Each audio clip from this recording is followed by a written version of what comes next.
wabarakatuh. Perkenalkan, nama saya Sekatria Ulfa. NIM saya 856836615.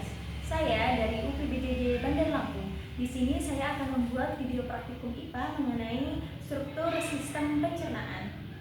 Alat dan bahannya sudah saya siapkan, yaitu gambar sistem pencernaan pada manusia. Kemudian ada alat tulis.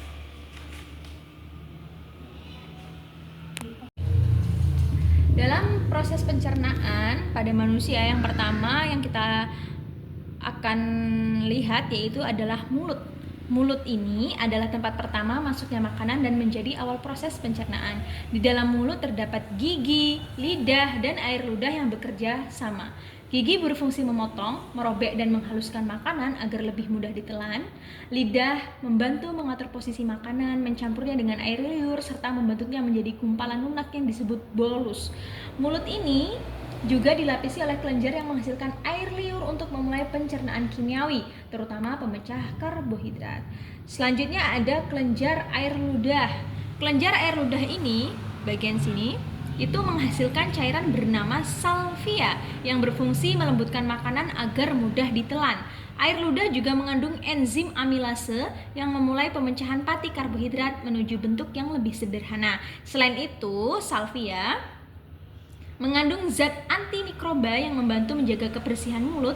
Ada 3 pasang kelenjar utama, yaitu kelenjar parotis, submandibula, dan sublingual. Ketiganya bekerja otomatis saat kita melihat, mencium, atau membayangkan makanan.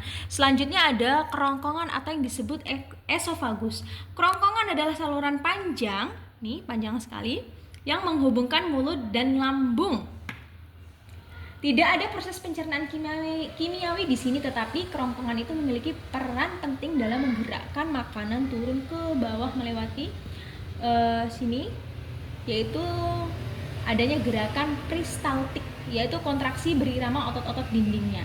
Di bagian bawah kerongkongan terdapat katup les yang berfungsi mencegah makanan dan asam lambung naik kembali ke atas. Jika katup ini lemah, bisa terjadi refluks atau asam lambung naik. Ada hati. Hati ini adalah organ yang banyak fungsinya, salah satunya membantu pencernaan.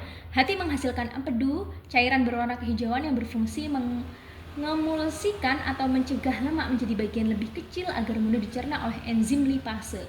Empedu ini yang dihasilkan hati disimpan di kantung empedu sebelum dilahirkan ke usus halus. Selain itu, hati ini berfungsi menyaring racun dalam darah, menyimpan vitamin, serta mengatur kadar gula dalam tubuh. Meskipun makanan tidak masuk ke dalam hati, organ ini sangat penting dalam proses pencernaan dan metabolisme. Selanjutnya ada lambung. Lambung ini adalah kantong berotot yang menerima makanan dari kerongkongan. Di dalamnya terdapat asam lambung HCl yang sangat kuat untuk membunuh bakteri dan mengurai makanan. Lambung juga mengeluarkan enzim pepsin yang mencegah protein menjadi potongan-potongan kecil. Selain itu, otot-otot lambung akan bergerak mengaduk makanan agar tercampur dengan cairan pencernaan sehingga berubah menjadi bubur bernama chyme. Lambung juga menghasilkan lendir pelindung yang menjaga dindingnya supaya tidak terluka oleh asam. Selanjutnya ada usus halus ini, yang di bagian sini nih namanya usus halus. Usus halus adalah tempat terpenting untuk mencerna dan menyerap nutrisi. Bagian pertama, duodenum, menerima empedu dari hati dan enzim dari pankreas untuk menyelesaikan pemecahan karbohidrat, protein, dan lemak. Di bagian berikutnya yaitu jeunum dan ileum, dinding usus halus memiliki struktur kecil bernama villi dan mikrofili yang memperluas permukaan penyerapan.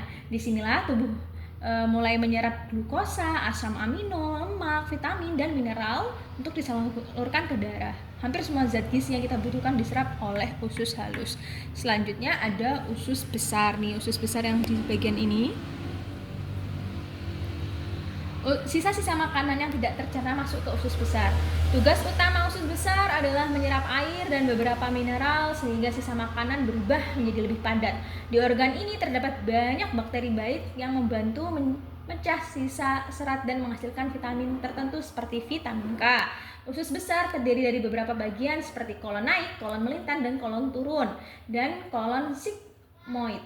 Semua bekerja untuk memadatkan, mengarahkan, dan menyalurkan sisa makanan menuju rektum nih, rektum, bagian rektum.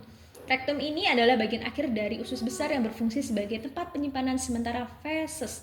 Ketika rektum mulai terisi, ujung syaraf akan mengirimkan sinyal kepada otak bahwa tubuh sudah siap untuk buang air besar.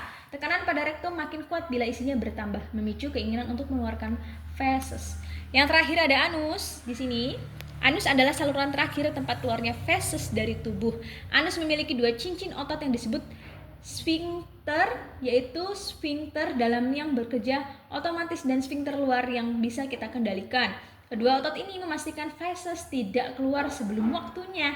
Saat kita memutuskan untuk buang air besar, otot si sphincter itu akan rileks sehingga feses dapat keluar dari tubuh. Sekian, terima kasih.